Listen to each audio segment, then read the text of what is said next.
Gloria a Dios. Bienvenidos hermanos y hermanas, qué alegría volvernos a encontrar en este inicio de semana, día en el que venimos a adorar el nombre de nuestro Dios y a escuchar de su palabra.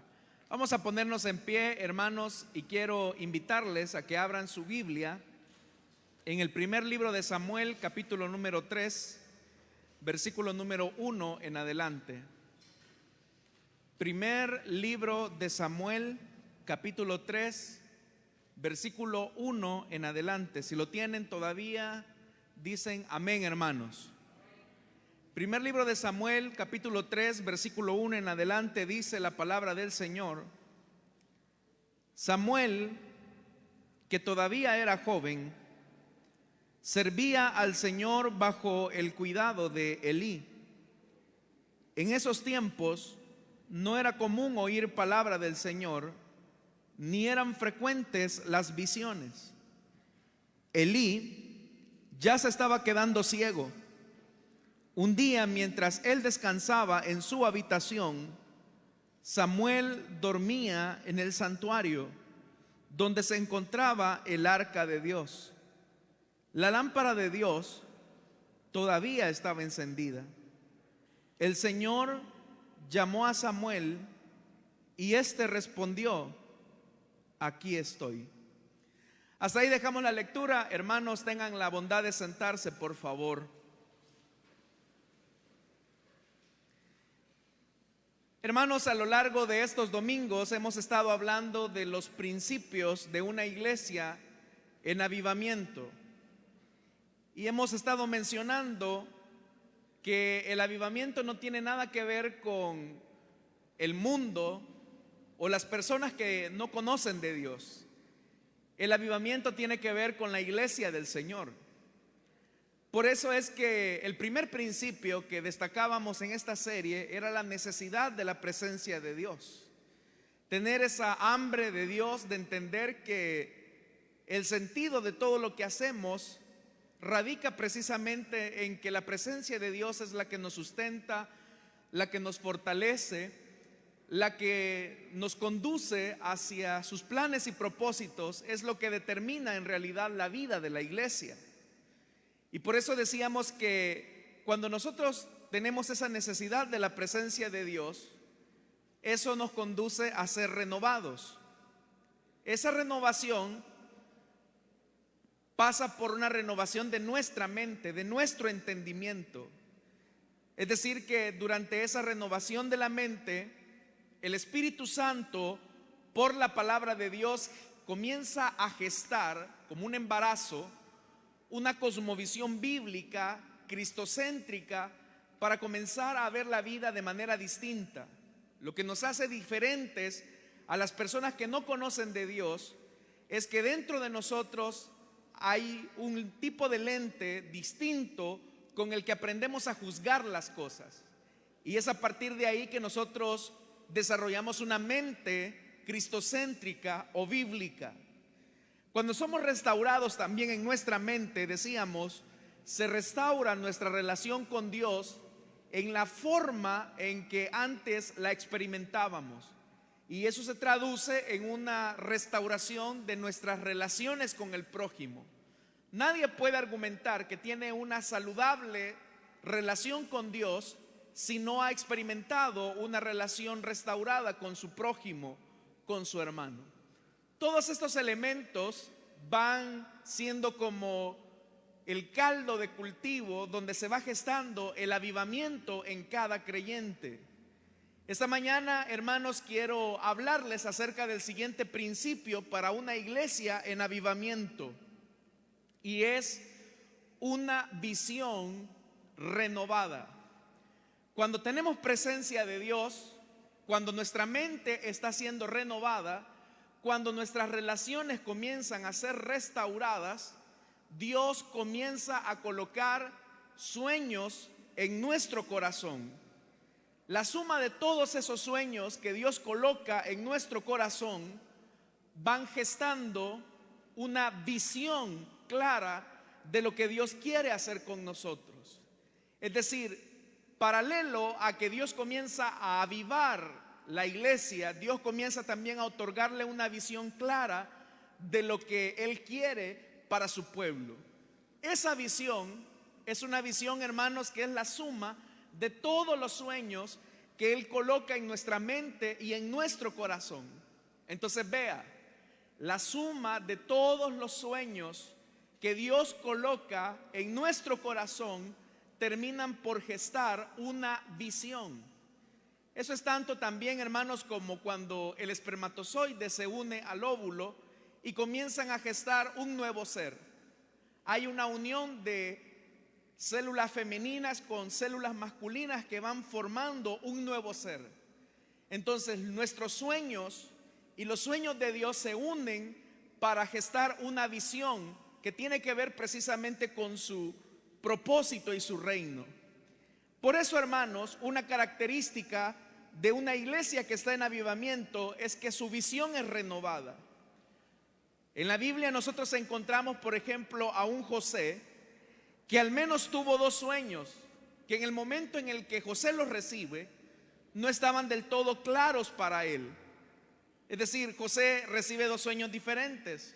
Uno con las figuras de las estrellas, el sol y la luna, y otra en relación a las espigas del campo.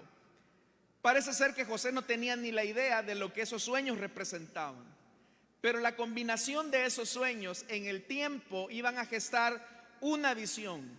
Esa visión era una visión clara para la salvación, no solo, hermanos, de Egipto, sino del mundo. Es a eso a lo que nosotros llamamos propósito.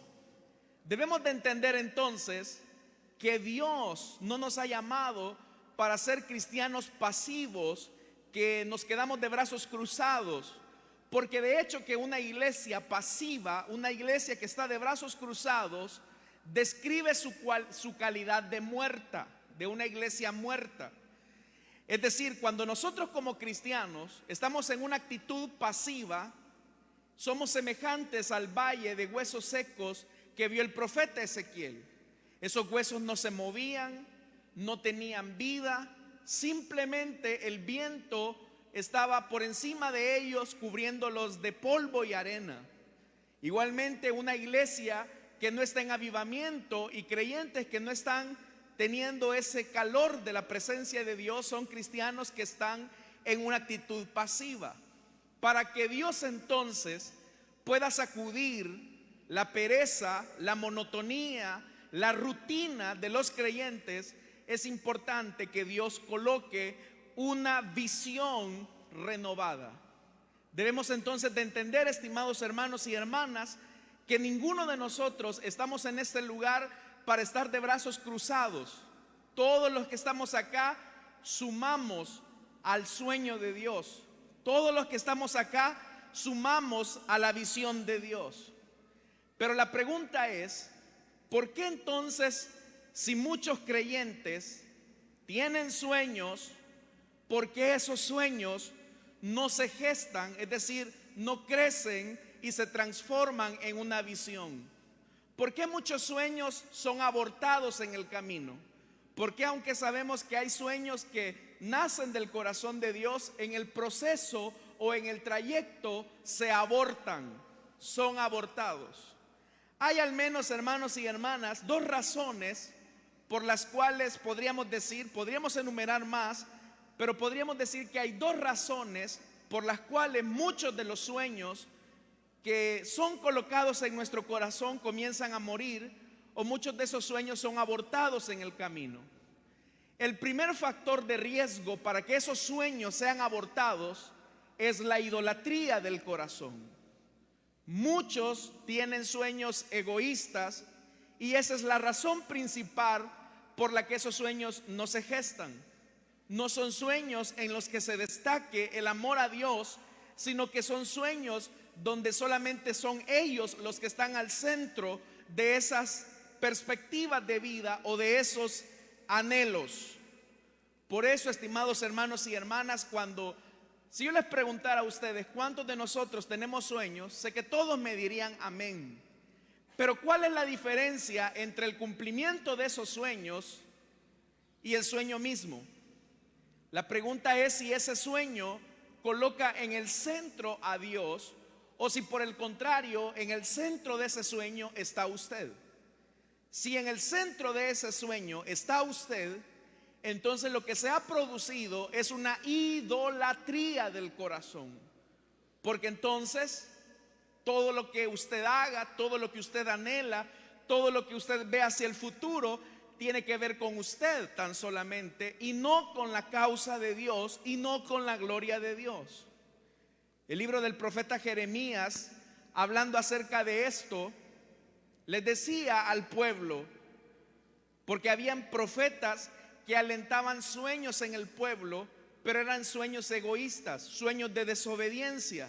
Y vea lo que dice Jeremías: no hagan caso de lo que dicen los profetas. Vea que en la época de Jeremías ya habían profetas que estaban estimulando el egoísmo y la idolatría de las personas. No hagan caso de lo que dicen los profetas, pues alientan en ustedes falsas esperanzas. Cuentan visiones que se han imaginado y que no proceden de la boca del Señor.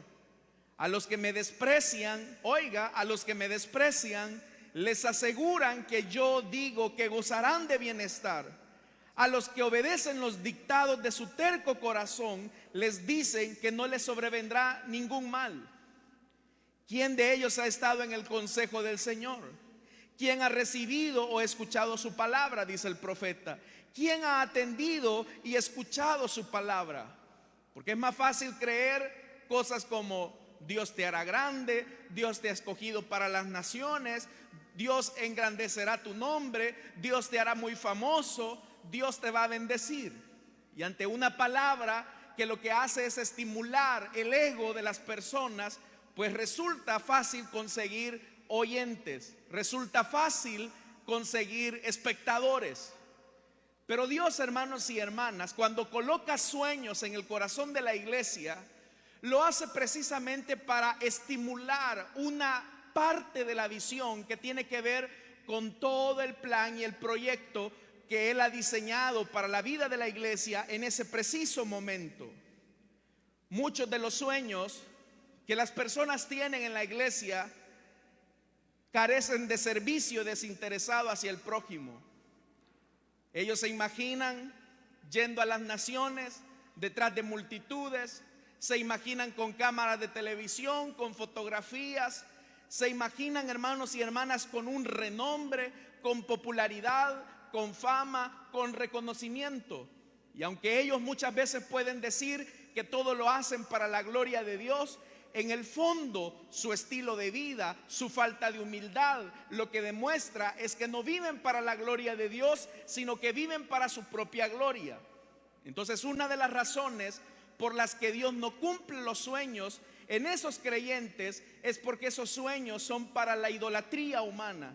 Ellos son sus propios ídolos, son idólatras de sus ministerios, son idólatras de sus empresas, son idólatras de sus éxitos, son idólatras de sus riquezas. Y por eso Dios no puede cumplir los sueños de un vanaglorioso. Porque en esto, estimados hermanos y hermanas, todo lo que hacemos es para la gloria de nuestro Dios. Entonces Dios no puede cumplir los sueños de un idólatra. La segunda razón, aunque ya lo he mencionado de manera implícita, es que hay muchos sueños que son para la gloria humana. Todo sueño que procede del Señor siempre va a buscar la gloria de Dios y no la de los hombres. Todo lo que se hace, como dice el apóstol Pablo, ya sea que comamos o que bebamos o hagamos cualquier otra cosa, todo debemos de hacerlo para la gloria de Dios. Entonces, cuando hay sueños que lo único que buscan es glorificar el ministerio de un hombre, cuando hay sueños que lo único que buscan es hinchar el ego de los creyentes, Dios tampoco va a participar en esa empresa. Dios no va a participar en ese esfuerzo y jamás esos sueños van a cuajar en una visión. Entonces, estimados hermanos y hermanas, ¿qué ocurre? cuando en la iglesia lo que abundan son sueños egoístas? ¿Qué ocurre cuando en una iglesia no hay una visión clara de lo que se quiere? Y no porque el dirigente o los creyentes no tengan una capacidad de ver lo que va a ocurrir en el futuro necesariamente. ¿Qué ocurre cuando abundan los sueños egoístas? ¿Qué ocurre cuando abundan los sueños idolátricos, donde en el centro está el hombre y sus éxitos, mas no la gloria de Dios? ¿Qué ocurre cuando no hay una visión renovada por parte de Dios hacia los creyentes? Lo que ocurre es que hay una ruta, hay un camino donde todo parece correcto. Lo que tú quieras, lo que tú anheles, eso está bien, hazlo. La gente no tiene propósito. ¿Sabe usted que hay creyentes que cuando se les pregunta, hermano, Cristo entregó su vida por ti, derramó su sangre, te ha dado de su Espíritu Santo, ahora ese Espíritu Santo glorioso mora dentro de ti? ¿Para qué Dios te salvó? ¿Para qué Dios te justificó? ¿Para qué el Señor te predestinó? Siendo que Dios no te ha traído para que estés de brazos cruzados aquí en la tierra. ¿Por qué el Señor invirtió tanto en ti? ¿Cuál es el objetivo? ¿Qué perseguía el Señor? Y muchas personas a veces tienen 3, 4, 5, 10 años y todavía no saben para qué Dios los ha llamado a su santo evangelio. Cuando eso ocurre es porque no hay una visión renovada, es porque la visión de Dios no se ha renovado. Tal vez los que son padres de familia y en algún momento le leyeron a sus hijos el cuento de Alicia en el País de las Maravillas, hay un diálogo sorprendente entre Alicia y el gato. Mientras Alicia está perdida, Alicia le pregunta al gato: dime, gato, ¿cuál es el camino correcto? Y el gato le responde: ¿a dónde te diriges, Alicia? Y es ahí donde Alicia le dice: eso no importa, no lo sé. Alicia le dice: es que no sé a dónde quiero ir. Y el gato le dice: entonces realmente no importa el camino que escojas, porque no tienes una ruta definida. Hay personas, hermano, iglesias enteras que andan probando rutas. De repente, si se les ocurre hacer un congreso de empoderamiento profético, lo hacen. Si de repente se les ocurre hacer otra actividad, cambiar el modelo, el sistema de la iglesia, lo hacen. Y no porque esa visión o ese sueño venga de Dios, sino porque andan probando. Tal vez usted se habrá dado cuenta, los que tenemos algún tiempo de estar acá en la iglesia, los que tenemos bastante tiempo, que hubo un tiempo donde la sensación eran los encuentros. Y venían ciertas iglesias sin visión, adoptaban el tema de los encuentros. Si de repente venía un congreso profético, iban tras esa ruta. Si de repente venía un apóstol con una nueva enseñanza, la adoptaban. Y es un barco que va a la deriva sin rumbo. Ese precisamente es el problema cuando la iglesia no tiene una visión renovada de parte de Dios. El libro de los Proverbios incluso dice: donde no hay visión, vea esto, Proverbios 29, 18, donde no hay visión, el pueblo se extravía. Y eso es lo que estaba ocurriendo en la época de Elí. Vea lo que dice el versículo 1 del capítulo 3. Samuel, que todavía era joven, servía al Señor bajo el cuidado de Elí. Y vea la descripción de la situación en época de Elí. En esos tiempos no era común oír palabras del Señor, ni eran frecuentes las visiones. Había un estancamiento, no había una palabra de Dios, no había una ruta a seguir. Y el resultado de eso se ve claramente en el versículo 2. Elí ya se estaba quedando ciego.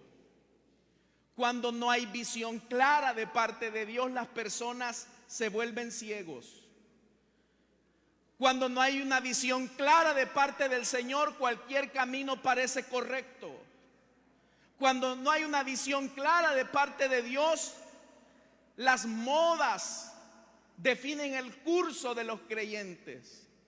¿Saben que hay creyentes que escogen sus iglesias donde se congregan por el tipo de música, las comodidades en la infraestructura de un edificio, por las luces, por la capacidad que esa congregación tenga para estimular la comodidad de los creyentes? Y yo no digo que esas cosas sean malas. Lo que estoy diciendo es que cuando no hay una visión clara de lo que Dios quiere hacer con cada creyente, cualquier camino parece correcto. Lo que yo lamento es que muchos creyentes van por la vida cristiana sin un propósito, sin un norte. Y como dice el proverbista, donde no hay visión, el pueblo se extravía. Cuando no tenemos una ruta a seguir, cuando no tenemos un punto al cual llegar, cualquier camino parece correcto, al igual que Alicia en el País de las Maravillas. Por eso, hermanos y hermanas, nosotros necesitamos que todos los sueños que Dios coloque en nuestro corazón nos alimenten a generar esa visión de Dios. Entonces, ¿cómo saber cuando mi visión proviene de Dios? ¿Y cómo saber si esa visión ha sido renovada por Dios? En primer lugar, una característica esencial de que mi visión ha sido renovada por Dios como resultado de mi necesidad de la presencia de Dios, como resultado de mi mente renovada, cristocéntrica, bíblica, como resultado de mi restauración en mi relación con Dios y mi prójimo. ¿Cómo saber que mi visión ha sido renovada? ¿Cómo saber que en mí se está gestando nuevamente un avivamiento en mi corazón? En primer lugar, lo que tenemos que decir es que cuando hay una visión renovada de parte de Dios, la visión de Dios siempre suma, nunca divide. Vea esto: la visión de Dios siempre suma, nunca divide. La tendencia que existe ahora en día dentro de muchas iglesias, tal vez usted incluso los ha visto. Dios me ha hablado y Él ha puesto en mi corazón que debo de conquistar las naciones o que debo de conquistar la ciudad. Y esta iglesia es una iglesia muerta. Así que, hermanos, vámonos, porque Dios me ha dado una visión de parte de Dios. Vámonos de esta congregación. El pastor está muerto, la iglesia ya no camina. Yo voy a ser el hombre de Dios, el guiado por el Señor. Así que síganme los buenos. Iglesias que se dividen a causa de los corazones egoístas e idólatras de aquellos que perjudican la obra de Dios. ¿Sabe que en el origen de toda división de iglesias siempre está el elemento que aquellos que la dividen lo hacen para gloria propia? Nosotros, estimados hermanos y hermanas, como misión, como iglesia, hemos tenido que enfrentar múltiples divisiones. Y la raíz de todas esas divisiones siempre tienen que ver con ciertas inconformidades. Pero esas inconformidades normalmente solo son excusas para construir sus propios castillos, para construir sus propios reinos. Vea algo: Samuel era consciente que Elí era un líder decadente. Samuel era consciente que Elí se estaba quedando ciego. Samuel era consciente de la decadencia de los hijos de Elí. Pero a Samuel no se le ocurre la idea: ¿y yo para qué me voy a sujetar a este viejo que se está quedando ciego? Yo soy joven. ¿Y yo para qué voy a servirle a una persona que continuamente está errando en la crianza y en la amonestación de sus propios hijos? No. La Biblia dice que Samuel era joven y servía al Señor bajo el cuidado de Elí. ¿Sabe que una de las evidencias que nuestra visión está siendo renovada es que no somos individualistas, sino que tenemos claridad? Esta iglesia tiene una visión clara de parte de Dios. Esta iglesia, estimados hermanos y hermanas, tiene una ruta hacia la cual llegar. Eso implica cómo yo, siendo parte de esta iglesia, me voy a sumar a la visión que Dios ha entregado. Yo tengo que sumar a esa visión que Dios nos ha entregado. Entonces la pregunta que tenemos que entender, ¿cómo yo estoy sumando a la visión global que Dios nos ha entregado? Porque mi sueño, el sueño que Dios ha colocado en mi corazón, tan solo es una pieza del rompecabezas. Hermanos y hermanas, lo que yo les puedo aportar a ustedes es tan solo una pequeña pieza de todo el rompecabezas. Pero el hermano líder, el hermano anfitrión, el hermano servidor, los niños, los jóvenes van colocando otras piezas de ese rompecabezas. Entonces la pregunta que usted debe de hacerse esta mañana es: ¿cuál es la pieza que yo tengo que colocar en ese gran rompecabezas? Y Samuel lo tenía claro. Un elemento que también es importante: ¿cómo saber cuando mi visión ha sido renovada por Dios? Segunda característica: toda visión que ha sido renovada por Dios me conduce a servir desinteresadamente a mi prójimo. Toda visión que ha sido renovada por Dios me conduce a servir desinteresadamente a mi prójimo. No hay dobles intereses. Yo soy un buen líder porque lo quiero hacer para la gloria de Dios. Yo soy un buen supervisor porque lo quiero hacer para la gloria de Dios. No quiero quedar bien con el pastor necesariamente. No quiero que me promuevan a otro privilegio. No quiero ganar protagonismo entre quienes me escuchan. Todo lo que hago, sea de hecho o de palabra, lo hago para la gloria de Dios y para servir a mi prójimo.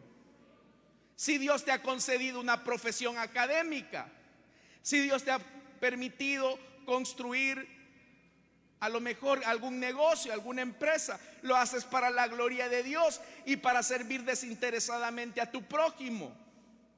En eso tú entiendes que tu visión ha sido renovada de parte de Dios. Si tú vives solamente para ti, para generar gratificación personal, si tú vives solamente para satisfacerte a ti mismo, estás viviendo de una manera egoísta y Dios no ha puesto en tu corazón una visión renovada. Entonces, estimados hermanos y hermanas, necesitamos servir al prójimo desinteresadamente. A mí me sorprende mucho la historia de José, porque José en Egipto sirvió a Potifar. José no se puso a pensar: ¿y yo para qué le voy a servir a este que me ha apresado como esclavo? No, José se puso a servir diligentemente. Cuando José cayó en la prisión a causa de una mentira, José le sirvió al que administraba la cárcel, es decir, al carcelero, y lo hizo diligentemente. Cuando llegó el copero y el panadero, José también aprendió a servirles, interpretando los sueños. Y ese servicio desinteresado hacia el prójimo comenzó a gestar en José la visión y su cumplimiento. Hasta que llegó el punto en que a José le tocó servirle a Faraón como intérprete de sus sueños y a Egipto para salvarlo de la gran hambruna que venía hacia adelante. Pero no solamente eso, José tuvo la capacidad de servir incluso a los que le habían hecho daño. Porque cuando sus hermanos se encontraron en aprietos, cuando sus hermanos se encontraron con hambre, José no lo pensó dos veces, les sirvió. Todo lo que hacemos, lo hacemos desinteresadamente hacia nuestro prójimo o no. Amados hermanos, la razón de por qué Dios nos entrega una visión como iglesia es porque esa visión implícitamente está amarrada al servicio al prójimo. Cada vez que Dios le entregue a usted sueños en su corazón, cada vez que Dios geste en usted una visión que venga de parte del corazón de Dios, téngalo por seguro que una visión auténtica que viene de parte de Dios conduce a un servicio desinteresado hacia el prójimo. En el libro de los Hechos de los Apóstoles, mientras la iglesia de Antioquía vivía un gran avivamiento, habían dones del Espíritu, había predicación saludable de la palabra de Dios. Dice el libro de los Hechos en el capítulo 11, versículo 27. Vea esto: por aquel tiempo unos profetas bajaron de Jerusalén a Antioquía. Habían ministerios de profetas. Uno de ellos, llamado Agabo, se puso de pie y predijo por medio del Espíritu que iba a haber una gran hambre en todo el mundo, lo cual sucedió durante el reinado de Claudio. Esto era lo que el Espíritu Santo había revelado a la iglesia de Antioquía. Esto era lo que el Señor le había revelado a los hermanos de Antioquía. Tenían sensibilidad por la presencia de Dios. Había necesidad de la palabra de Dios. Y Dios lo que les dice hacia el futuro es: iglesia del Señor, viene un tiempo de hambre, viene un tiempo de escasez, habrá mucha pobreza. Dios estaba vaticinando, estaba profetizando lo que ocurriría en el futuro. Eso fue todo lo que Dios dijo. Esa fue la visión que Dios reveló a los profetas. Pero vea la característica o la cualidad de una iglesia avivada por Dios. Versículo 29, siempre de los Hechos de los Apóstoles, en el capítulo 11. Entonces decidieron que cada uno de los discípulos, según los recursos de cada cual, enviaría ayuda a los hermanos que vivían en Judea. Así lo hicieron, mandando su ofrenda a los ancianos por medio de Bernabé y de Saulo. ¿Cuál hubiese sido la tendencia lógica? Bueno, Dios está revelando que va a haber hambre, Dios está revelando que va a haber sequía. A guardar dinero para mí, a guardar comida para mí, y allí cada quien que se salve. No, los hermanos de Antioquía dijeron: bueno, Dios está revelando que viene una hambruna en el futuro, vamos a hacer una recolecta para ayudar a otros hermanos que están en una condición de dificultad peor a la nuestra. Cuando hay una visión de parte de Dios, cuando hay una visión renovada de parte de Dios, esa visión siempre se va a vincular a ayudar al prójimo, a ayudar a nuestros hermanos. Vamos a colocar los intereses de los demás por encima de los nuestros. Eso ocurrió con José. José tuvo la capacidad. Dios le reveló a José que venían 7 años de abundancia seguidos por 7 años de escasez. Pero José creó un plan estratégico para ayudar a los que iban a pasar hambre. ¿Sabe algo, hermanos y hermanas? Siempre que hay un derramamiento del Espíritu Santo, Dios siempre hace esto. Él nos dice lo que ocurrirá en el futuro. Como lo interpretemos nosotros, bajo nuestra actuación como creyentes avivados, va a determinar en esencia nuestro carácter cristiano. En estos momentos que vivimos, hermanos y hermanas, una pandemia que sigue matando a muchas personas, que sigue afectando a muchas personas. Usted se fijó que cuando se decretó el confinamiento, muchas personas abarrotaron los supermercados. No sé cuál es la tendencia de acaparar papel higiénico. Una de las cosas que se acabó rápido, al menos en los países del primer mundo.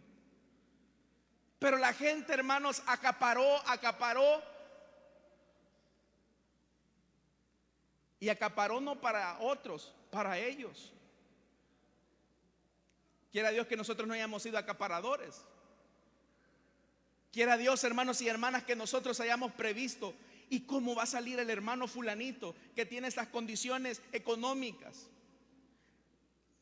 Pero la mente egoísta, la mente que no ha sido renovada por Dios, siempre piensa en sí mismo y no en el otro. Hoy más que nunca, estimados hermanos y hermanas, tu pieza de rompecabezas dentro de esto que se llama visión de Dios tiene que sumar a otros que están en desventaja en relación a ti. Nosotros, hermanos y hermanas, no podemos delegar esta función de ayuda a las ONGs. Nosotros no podemos delegar esta función de ayuda al gobierno. Vergüenza nos debería de dar, estimados hermanos y hermanas, que sean los inconversos los que estén ayudando a nuestros propios hermanos, cuando somos nosotros los que podríamos compartir una tortilla con el hambriento, una libra de frijol con el necesitado, cuando somos nosotros los que deberíamos de buscar en primer momento tratar la manera de ayudar a los demás, porque en eso se hará visible que el amor de Dios está dentro de nosotros. Amén, hermanos. Amén.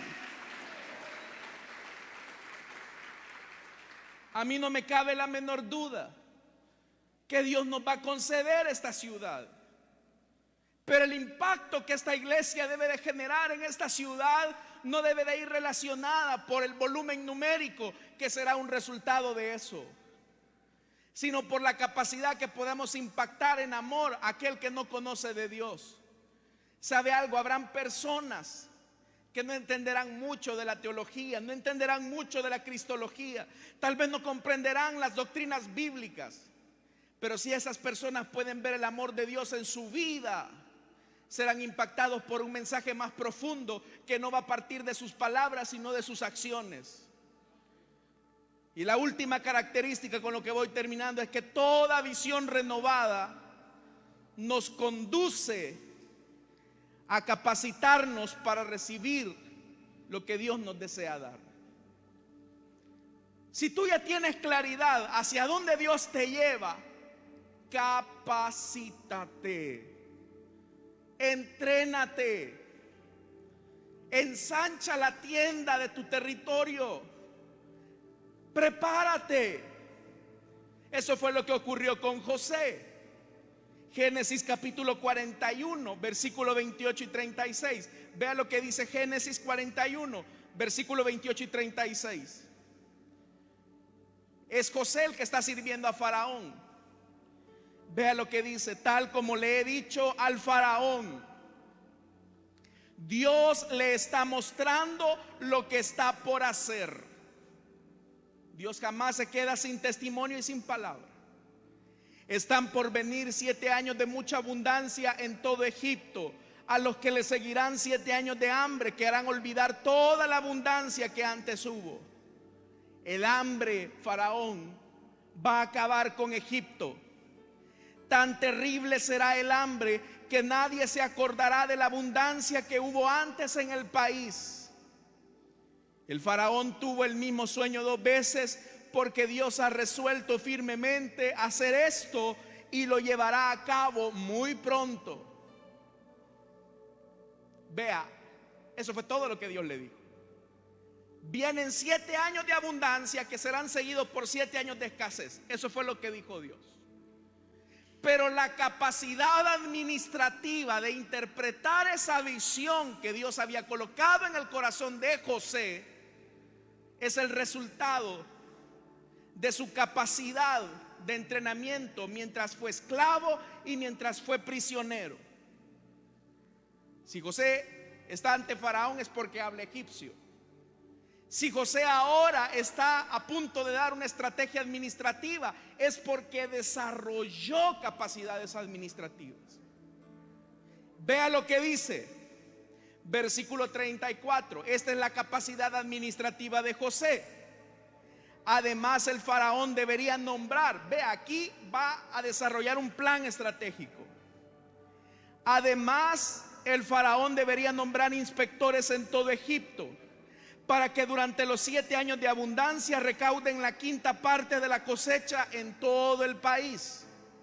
Bajo el control del faraón, esos inspectores deberán juntar el grano de los años buenos que vienen y almacenarlo en las ciudades para que haya una reserva de alimento. Este alimento almacenado le servirá a Egipto para los 7 años de hambre que sufrirá, y así la gente del país no morirá de hambre. José no está pensando en sus propios intereses. José no está pensando quedar bien con el presidente del país. José no está pensando a ver si consigo un huesito en el gabinete de Faraón para que a mí me vaya bien. José está pensando en la gente que puede morir de hambre a causa de los 7 años de escasez que iban a venir. Pero esa capacidad administrativa demuestra la fe de José. Entonces, si Dios te ha puesto sueños, ha renovado tu visión, si Dios ha puesto en ti, estimada señorita, la visión de ser misionera en la India, por ejemplo, mínimamente tendrías que aprender inglés ya, para después comenzar a aprender los dialectos de la India.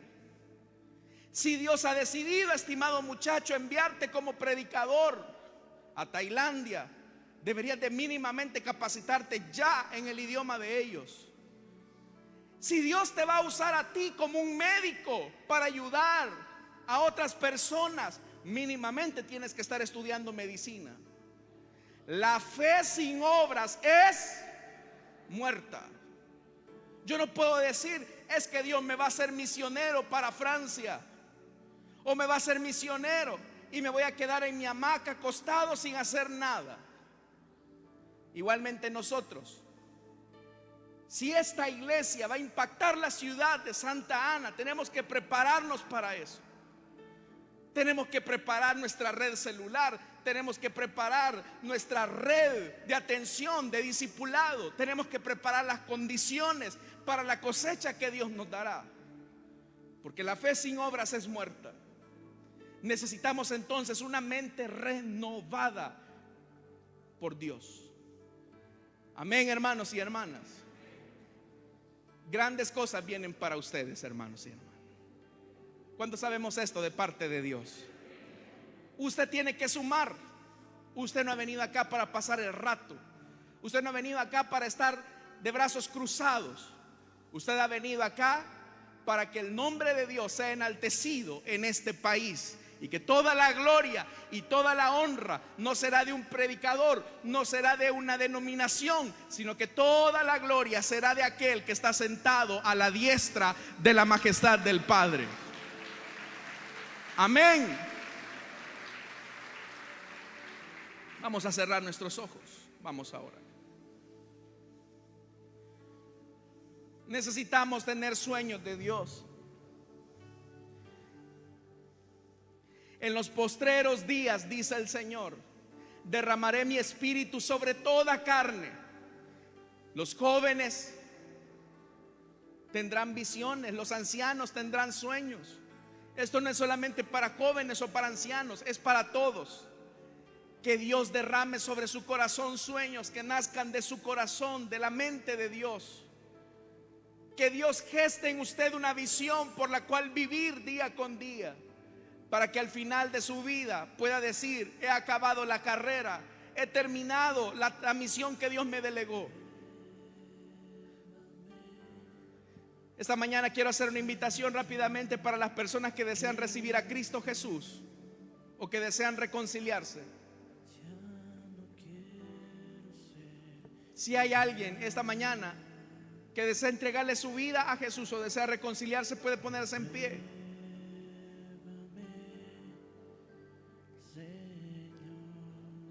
Dios le bendiga a la dama que se pone en pie, hermana. Bienvenida. ¿Hay alguien más que desea entregarle su vida a Cristo o desea reconciliarse? Ahí habrá un hermano, una hermana que va a orar por usted. ¿Hay alguien más que como esta vida le entrega su vida a Cristo o se reconcilia? ¿Hay alguien más? Si no, vamos a orar por esta vida, pero yo sé que hay alguien más acá. ¿Quién es? ¿Quién es aquel que tiene que ponerse a cuenta con Dios esta mañana? Que tiene que confesar sus pecados a Él y recibir misericordia de su parte. ¿Hay alguien?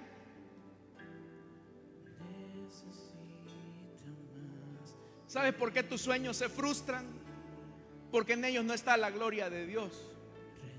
Necesitas sueños que glorifiquen a Dios. ¿Hay alguien?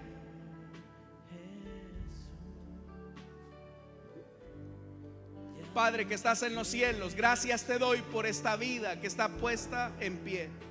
Tú has tocado su corazón, Señor. Queremos pedirte que tú la perdones de sus pecados, le des vida abundante, y que a partir de este momento, Señor, la morada de tu Espíritu Santo renueve su mente y su entendimiento para que pueda ser instrumento útil en tus manos. Gracias porque has tocado su vida y su corazón. A ti la gloria, Señor, y la honra por todo lo que haces. A ti la alabanza, Señor, en el nombre de Jesús. Amén y amén. Le damos la bienvenida a nuestra hermana, hermanos amados. Amén. Bienvenida, hermana. Vamos a orar, hermanos, por las ofrendas y nuestros diezmos. Solamente pidamos.